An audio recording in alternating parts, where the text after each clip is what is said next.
A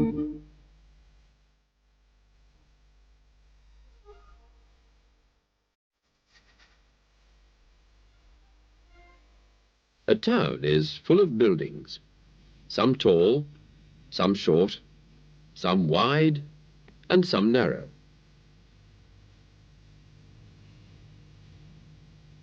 The buildings are flats and houses and factories and shops. They're built in streets. The streets have cars and buses and lorries driving along them.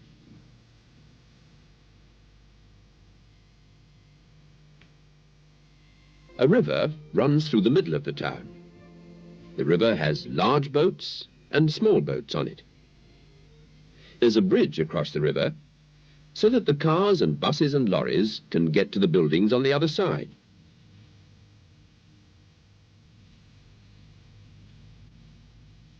The cars and buses and the streets are full of people. In fact, there are a lot of people in a town. Do you live in a town? Mary, Mungo, and Midge live in this town.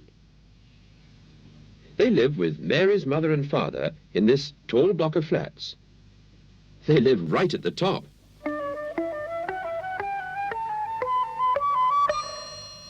There are 8 flats built on top of each other. Mary, Mungo, and Midge live in the flat with the flowers growing in the window box. There's Mary. There's Mungo. And there's Midge. Mary, Mungo, and Midge have a large sunny room to play in, a room full of games and toys and picture books. Mary's always very busy. She's always got something she wants to do. At the moment, she's seeing how high she can build her bricks. Mungo is helping her. Mungo is a wise old dog, so old and wise he can usually help Mary with whatever she's doing. Today, he's pushing the bricks over to her. He's got a very good flat nose, just made for pushing bricks. And where's Midge? There's a picture of him on the wall, but he's always very difficult to find because he's so small, and he runs from place to place very quickly. He's very inquisitive. That means he's always trying to find out things. Can you see him? I can't. He's not on the table and he's not on the chair. He's not in the toy cupboard. There he is, in that lorry. Midge is very fond of music. He's even learned to play his own tune on the flute. Listen.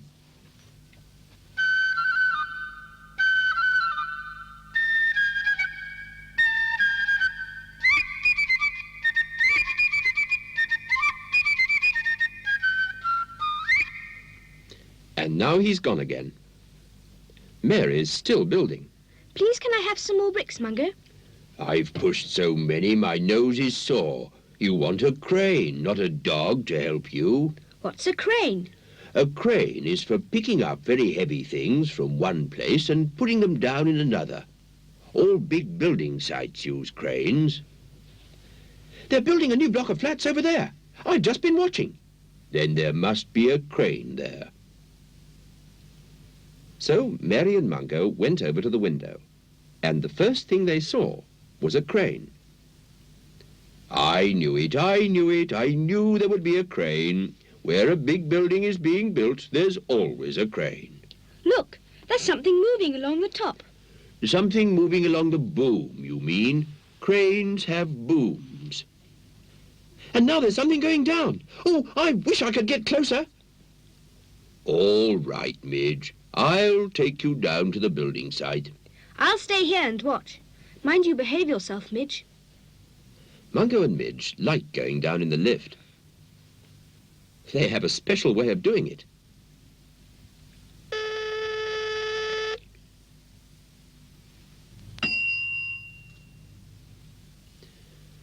Goodbye, boys.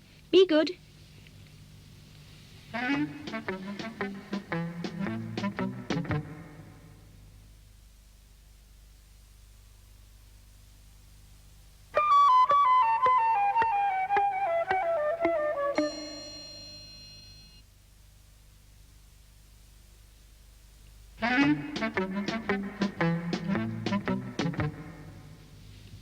Now then, Midge, we must always remember to make sure the lift door is shut.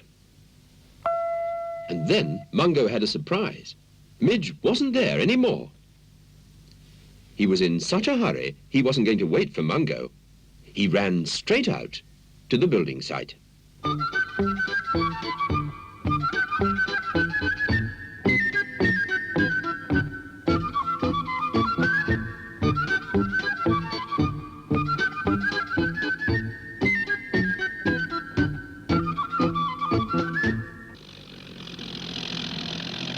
The building site was full of strange things. Machines for pushing earth away, and machines for mixing up cement and sand to make concrete. But at last, Midge found himself right underneath the crane. My goodness, it looks even bigger and taller and more enormous than I thought. Then, as Midge watched, the boom at the top started to move round. The big wooden tray hanging underneath it was full of bricks.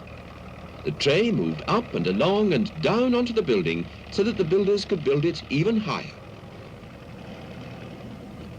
Midge was very interested and very excited. Then he saw the empty tray coming back and down. And this time, Midge was so excited that he hardly noticed that the tray was coming down right on top of him. Midge knew that he must run. So he ran till he was in a safe place, and he could watch the big wooden tray coming down to the ground. Then Midge watched the builders fixing a big girder to the crane. A girder is made of steel, and it's used for making buildings stronger.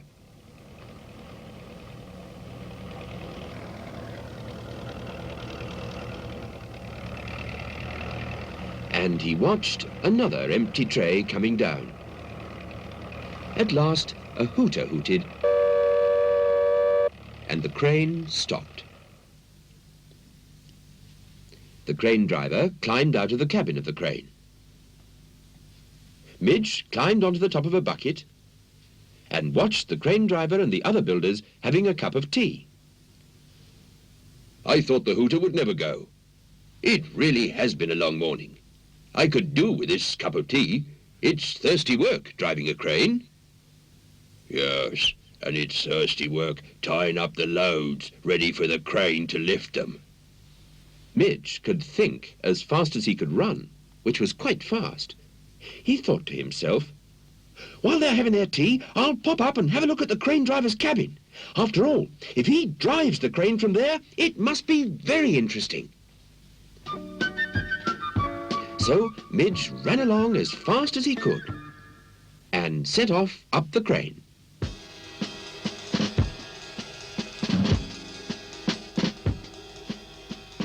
It was a long way up.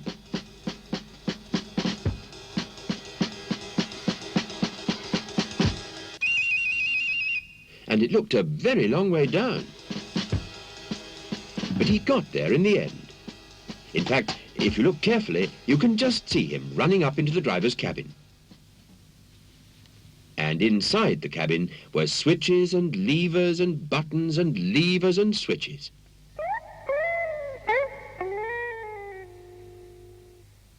The builders were too busy drinking their tea to notice Midge. They didn't notice Mungo either.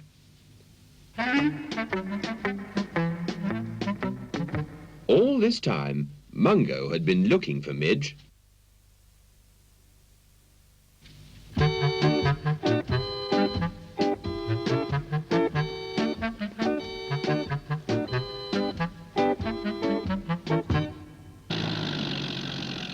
He saw the machine for pushing earth away, and he saw the machine for mixing concrete, but he couldn't see Midge anywhere, because Midge was high up in the crane driver's cabin, and Midge was very excited and very interested. Mungo sat down to get his breath back. He didn't know it, but he was sitting on the wooden tray which was fixed to the crane. And suddenly, Midge started the crane working. Poor Mungo, he got a very nasty surprise.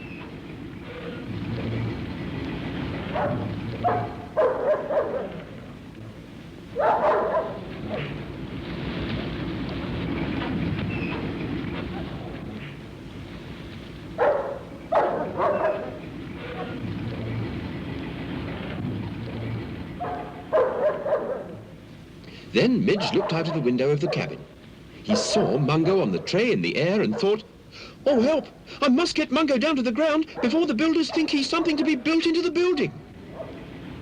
But the builders had seen what was happening. "Who's that working my crane?" "There's a dog going up and down on it." "I'll soon stop that." But Midge was already trying to get Mungo back to the ground again.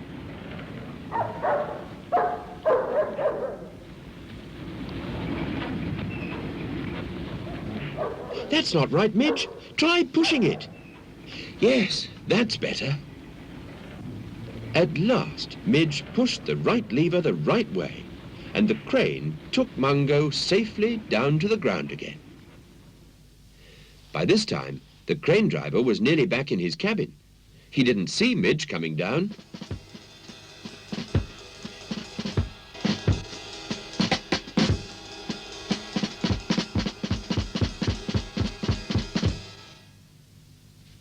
The workman made a fuss of Mungo. "Poor dog, you must have been frightened."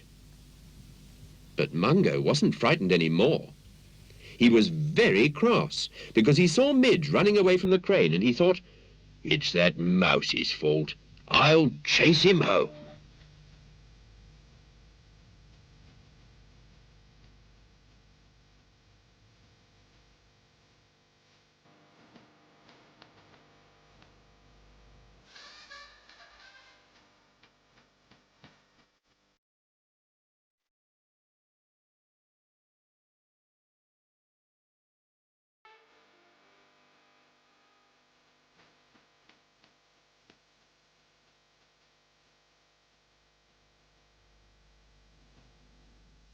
Midge got back to the block of flats first.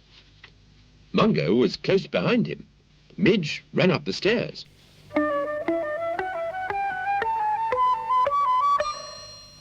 Mungo took the lift.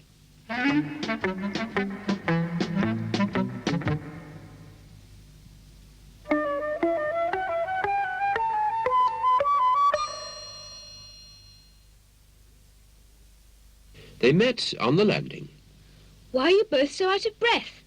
And Mungo, whatever were you doing going up and down on the crane? It was Midge's fault. Ask Midge. I wanted to find out how to make a crane work. Only I wasn't very good at making it do the right things at the right time. That's because you're only a mouse. Your head is too small to know about such things. Now, boys. Well, I do know what a crane does. It's got a long arm. Boom. It's got a long boom, and it picks things up and carries them across and puts them down. Yes, a crane picks things up and puts them down. You'd better stay in your lorry for a while to keep you out of trouble. That's a good idea, and I'll help Mary with her building.